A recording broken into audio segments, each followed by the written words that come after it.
হাওয়াইয়ে প্রতিবেশীদের মধ্যে বিরোধের জের ধরে একটি বাড়িতে বন্দুকধারীর গুলিতে ৩ জন নিহত ও ২ জন আহত হয়েছেন।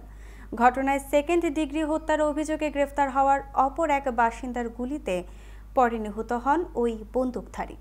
হনলুলু পুলিশের গোয়েন্দা লেফটেন্যান্ট দিনা থৈমেস জানান, প্রত্যক্ষদর্শীরা জানিয়েছেন হনলুলু শহর থেকে প্রায় ৪৮ কিলোমিটার পশ্চিমে একটি কমিউনিটিতে ৫৮ বছর বয়সী এক ব্যক্তি একটি ফ্রন্ট অ্যান্ড লোডার ব্যবহার করে একটি পারিবারিক জামায়াতে জড়ো হওয়া লোকজনকে লক্ষ্য করে গুলি চালায়।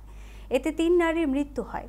সংবাদ সম্মেলনে দিনা থৈমেস বলেছেন, পরে ওই বাড়িতে বসবাসকারী ৪২ বছর বয়সী এক ব্যক্তি সন্দেহভাজন হামলাকারীকে হ্যান্ডগান দিয়ে গুলি করে হত্যা করে। কেন ৪২ বছর বয়সী ওই বাসিন্দাকে গ্রেফতার করা হয়েছে সে বিষয়ে বিস্তারিত জানতে চেয়ে টেলিফোন বার্তা বা ইমেইলে তাৎক্ষণিকভাবে সাড়া দেননি পুলিশের মুখপাত্র। নিহতদের বয়স ৩৪, ৩৬ ও ২৯ বলে জানিয়েছেন থৈমস। ঘটনায় গুলিবিদ্ধ ৩১ বছর বয়সী এক পুরুষ ও ৫২ বছর বয়সী এক নারীকে আশঙ্কাজনক অবস্থায় হাসপাতালে ভর্তি করা হয়েছে।